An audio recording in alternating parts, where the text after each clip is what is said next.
Dans ces périodes-là, c'est le moment de rassembler, c'est au moment où on doit franchir le gros temps qu'il faut rassembler l'équipage sur le navire et qu'il faut faire en sorte qu'on se serre les coudes plus que jamais. Alors c'est tout le paradoxe d'un manager qui va avoir peut-être à organiser des plans sociaux, à se séparer d'une partie de ses équipes, tout en maintenant l'équipage soudé pour traverser la tempête. Il n'y a pas de recette miracle. Simplement, il faut éviter le syndrome il y a un pilote dans le navire, vous inquiétez pas, il y a plein de problèmes, mais nous avons les solutions. Et contentez-vous de faire ce qu'on vous dit et tout ira bien. Donc ça, c'est ce qu'il y a de plus angoissant pour une équipe. Il faut que le manager, de sa posture habituellement donneur d'ordre, responsable, celui qui décide, celui qui oriente, qui fixe le cap, adopte paradoxalement une attitude beaucoup plus humble de ce qu'on pourrait appeler l'homme ressource, un manager ressource qui se met au service de son équipe et qui s'assure de la cohésion de son groupe plus que celui qui fixe le cap, puisque en situation de crise, le cap, parfois, on ne l'a pas. On a à faire face à des enjeux, on a des questions qui se posent, mais on n'a pas forcément toutes les réponses. Le biais le plus préjudiciable consisterait à faire croire qu'on a des réponses quand tout le monde sait qu'on ne les a pas. Donc déjà, accepter qu'on ne sait pas.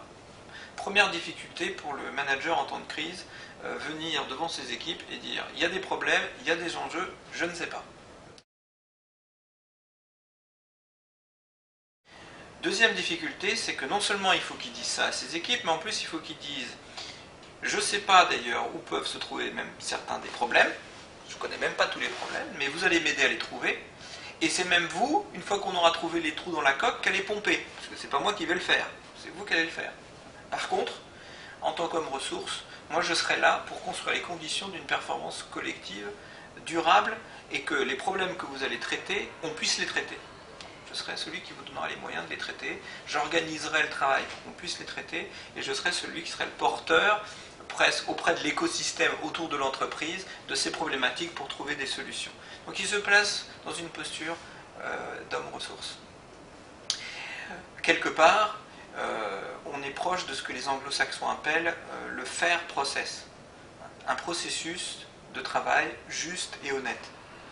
Dans les périodes de crise, si on veut maintenir l'implication des équipes, il est important de construire un processus de travail juste et honnête. Alors ça veut dire quoi? Ça veut dire un processus de travail dans lequel on crée de la confiance.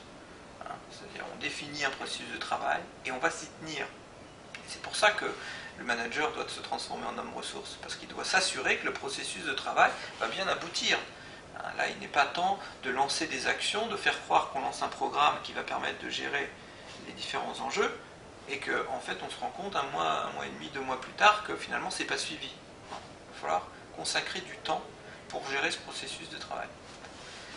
Ensuite, il faut que dans ce fair process, les uns et les autres puissent s'exprimer. Il faut pouvoir prendre en compte les avis des uns et des autres. Comment impliquer votre équipe? Alors c'est une très bonne opportunité de construire la cohésion, donc il faut en profiter. Mais là encore, le biais consisterait à essayer de construire la cohésion sur une solution préexistante.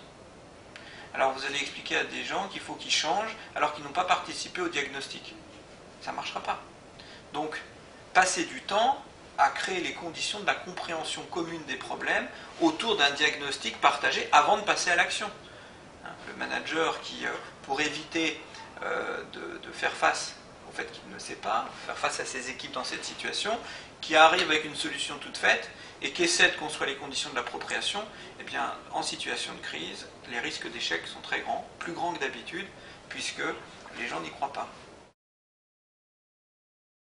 Et puis enfin, le troisième élément, je dirais, l'empathie. C'est le moment d'être proche. C'est le moment d'être proche parce que la proximité, c'est ce qui va permettre aux langues de se délier et aux vrais problèmes de faire surface. Les crises sont des révélateurs de dysfonctionnement et sont des opportunités pour traiter les dysfonctionnements de fond.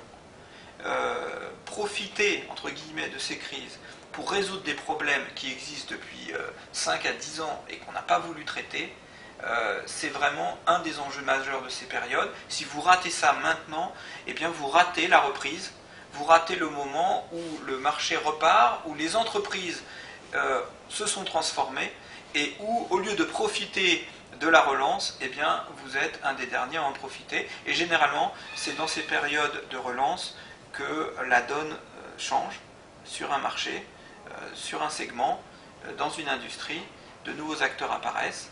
Et donc c'est le moment où il faut être très vigilant, il faut mobiliser les équipes sur ces enjeux et sur cette transformation.